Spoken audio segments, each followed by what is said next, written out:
اس context میں نبی علیہ السلام فرما رہے ہیں کہ اگر کوئی شخص اذان سنے اور اس کے ہاتھ میں برتن ہو، یہ سنن ابی داؤد میں حدیث ہے، مشکات میں موجود ہے، تو وہ جلدی جلدی اس سے حاجت پوری کر لے۔ کیوں کہ اذان جب ختم سحری کے لیے دی جا رہی ہے، اس زمانے میں اذان ہو رہی ہے ایگزیکٹ ختم سحری کی، آج کل اذان ہو رہی ہے فجر کی، ختم سحری کی نہیں۔ پوائنٹ ٹو بی نوٹڈ، آج مثلا جیلم میں ختم سحری تھا نا 3:35، چھٹا روزہ ہے آج 1440 ہجری، تو آپ یہ نہیں دیکھیں گے کہ 3:35 پہ اذانیں شروع ہوں گی، کچھ 3:35 پہ ہو جائیں گی، کچھ 3:40 پہ، کچھ 3:45 پہ بھی ہوں گی، کیونکہ وہ فجر کے لیے اذان ہو رہی ہوتی ہے، اور اذان ہوتی فجر کے لیے۔ اس زمانے میں ڈوئل پرپس تھا، اذان ہوتی تھی ختم سحری کی اناؤنسمنٹ کے لیے بھی، اور وہ اذان ہوتی تھی عبداللہ ابن ام مکتوم کی، اور لوگوں کو اٹھانے کے لیے اذان ہوتی تھی حضرت بلال کی رضی اللہ تعالیٰ عنہ۔ تو آپ علیہ السلام فرمایا یہ جب اذان دے رہا ہو نا تو کھانا پینا ترک کر دو، عبداللہ ابن ام مکتوم۔ تو وہ اذان ہوتی تھی ختم سحری کی اناؤنسمنٹ کے لیے، جب ختم سحری کی اناؤنسمنٹ کے لیے ہو رہی ہے تو آپ علیہ السلام فرما رہے ہیں کہ اگر کوئی شخص اس وقت کھا رہا ہے تو وہ برتن جو اس کے ہاتھ میں ہے جلدی جلدی اس سے اپنی حاجت پوری کر لے۔ مطلب یہ کہ اذان کے دوران وہ ایک ٹرانزیشن پیریڈ ہے جس میں صبح صادق کا وقت ختم ہو کے فجر کا وقت داخل ہو رہا ہے۔ اچانک تو کوئی بم نہیں نہ پھٹتا کہ جی ایک وقت دوسرے میں داخل ہو گیا، آہستہ آہستہ وقت داخل ہوتا ہے نا۔ سورج بھی دیکھیں 7 سے 8 منٹ لگتے ہیں سورج کی ٹکیا کو باہر نکلنے کے لیے، ایک دم تو سورج باہر نہیں آ جاتا نا۔ اس طرح وہ جو ٹرانزیشن پیریڈ ہے درمیانہ، وہ ایک پیریڈ ہوتا ہے، اور اس میں ایک اجازت دے دی گئی کہ جی اگر کوئی لیٹ اٹھا ہے بائی چانس اور اس کے پاس ٹائم نہیں بچا تھا، اب اذان شروع ہو گئی ہے، تو ظاہر ہے اسلام میں پسندیدہ نہیں کہ کوئی بغیر سحری کے روزہ رکھ لے، کیونکہ ظاہر اس کے لیے کاٹنا بھی مشکل ہوگا، اور ویسے بھی صحیح بخاری میں حدیث ہے کہ سحری ضرور کھایا کرو، اس کے کھانے میں برکت ہے، اور ہمارے اور اہل کتاب کے روزے کا فرق ہی سحری کا فرق ہے، یہ بھی صحیح بخاری میں حدیث موجود ہے۔ تو نبی علیہ السلام نے فرمایا کہ تم اس برتن میں سے لے لو جلدی جلدی، تو وہ ٹھیک ہے۔ اگر کوئی شخص لے کے اٹھا ہے، یعنی ایک بندہ 3:30 پہ اٹھا ہے، اس نے سحری شروع کی ہے اور 3:35 کے اوپر ختم سحری ہو گئی ہے، اذانیں شروع ہو گئی ہیں، تو وہ جلدی جلدی اس کو پورا کرے۔ اب یہ نہ کرے کہ آخری اذان تک وہ کھاتا رہے، ایک ہی اذان تھی، یہاں تو اذانیں شروع ہوتی ہیں تو ختم ہی نہیں ہوتی ہیں، اس حساب سے تو اذانوں کے اوپر ہی اٹھنا چاہیے، تو تب بھی آپ کھانا شروع کریں تو اذانوں کے ختم ہونے تک آپ کھا سکتے ہیں، وہ روزہ نہیں ہوگا۔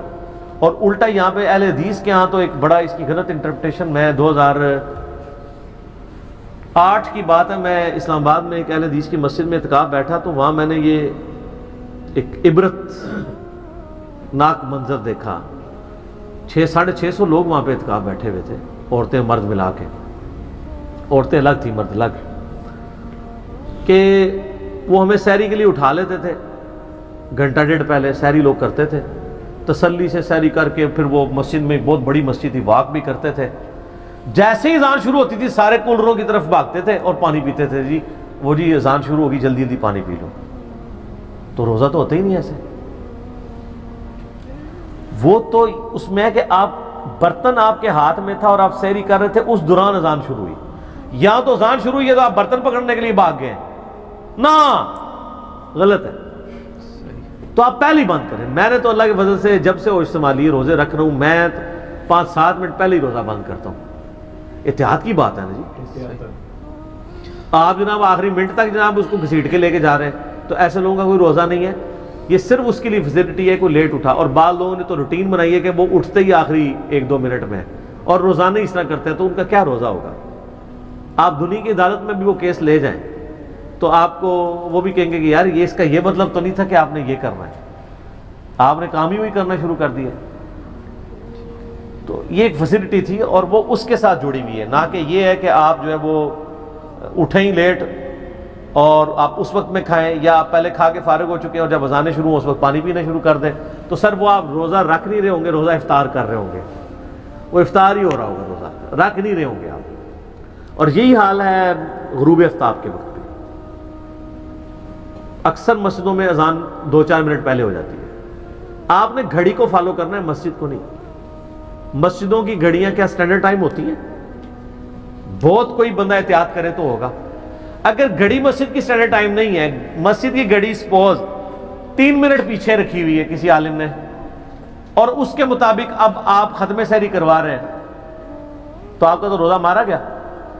کئی ہیں وہ ہمارے آفس کے کلیگ ہیں، مجھے بتاتے ہیں، کہتے ہیں یار وہ ہمارا جو امام مسجد ہے نا اس نے مسجد کی گھڑی جو ہے نا وہ 5 منٹ جو ہے نا وہ پیچھے رکھی ہوئی ہے.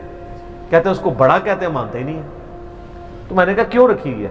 کہتا ہے وہ اترتے 1-2 منٹ لیٹ ہی ہو جایا کرتا تھا تو لوگ بڑی باتیں کرتے تھے، اس نے مسجد کی گھڑی 5 منٹ پیچھے کر دی. کتنا لیٹ ہوئے گا؟ کوئی 2-3 منٹ بھی لیٹ ہوئے گا تو پہلے ہی آ جائے گا. کہتے ہیں آپ اس کو لاکھ کہتے ہیں یار یہ گھڑی سیدھی کر، صحیح کر. وہ کہتا نہیں گھڑی نہیں سیدھی کرنی، تانوں سیدھا کرنا ہے. تو اب چونکہ گھڑیاں ہیں سر، لہٰذا اب کا معاملہ بھی ذرا سختی ہوگا. آپ نے اینڈرائڈ ایپ کے مطابق اور کیلنڈرز اور خصوصاً آج کل جو ڈیجیٹل واچ آئی ہیں نا ہماری مسجدوں کے اندر، جن کے اندر نمازوں کی ٹائمنگ وہ خود کیلکولیٹ کرتے ہیں، اور بلکہ وہ یار دیکھیں انہوں نے گھڑیوں کو بھی انفی شافی بنا دیا ہوا ہے.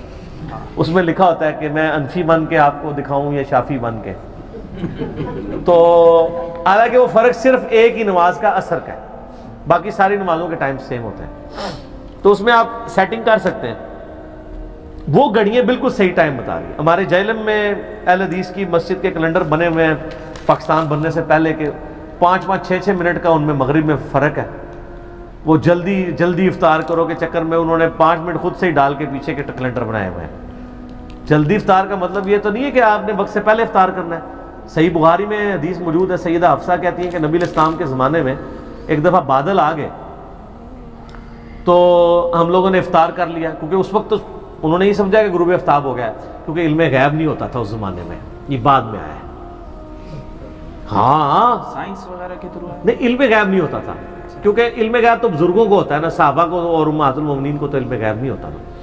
تو وہ بادل آئے، انہوں نے روزہ افطار کر لیا. تھوڑی دیر بعد سورج کہتی ہیں دوبارہ نکل آیا. تو پھر وہ تابعین نے پوچھا کہ بھئی پھر اس روزے کا کیا بنا؟ ان کا روزے کا کیا بننا تھا؟ روزہ قضا کیا ہم نے. یعنی آپ اگر غلطی سے بھی پہلے روزہ کھول لیتے ہیں، روزہ گیا نہ گیا. اور اس سے یہ بھی مسئلہ پتا چلا کہ صحابہ کرام کو علم غیب نہیں تھا. سورج جو بادل کے پیچھے چھپ جاتا تھا ان کو یہ نہیں پتا ہوتا تھا کہ شام ہوئی ہے کہ نہیں ہوئی ہے. اس لحاظ سے آج کل یہ غلطی نہیں ہوتی ہے. سر یہ اس وقت دن کے یہ تقریباً 5:25 ہونے والے ہیں نا، اس وقت کالے بادل چھا جائیں، سورج بالکل غائب ہو کے ستارے بھی نظر آ جائیں، ہم میں سے کوئی روزہ کھولے گا؟ کیوں؟ گھڑی موجود، گھڑی ہے جو آپ کے کس بزرگ رحمۃ اللہ علیہ نے بنائی تھی گھڑی، وہ مجھے نام اتر رہا ہے میرے ذہن سے. ہمارے والے تو یہ سب نہیں بناتے. کیوں؟ تواڈے بزرگ علم غیب تے سب کچھ جانتے ہیں، پر حدیثیں شے ایک نہیں بنی انہاں کولوں. نہیں، وہ حدیثیں نہ انہاں کولوں گھڑی بنی، نہ انہاں کولوں تیل دریافت ہویا، نہ بوئنگ جہاز بنیا. ٹھیک ہے، نہیں وہ حدیثیں سناتے ہیں. اچھا لیکن یہ ہے کہ جہازوں کو وہ ڈوبی ہوئی بیڑے تار دیتے سر. وہ کہتے ہیں نا گجرات شریف تھانوی صاحب کے پیر صاحب کے بارے میں، کندھا ان کا چھلا ہوا تھا، انہوں نے کہا وہ ایک کشتی ڈوب رہی تھی، انہوں میں سہارا دے کے آیا.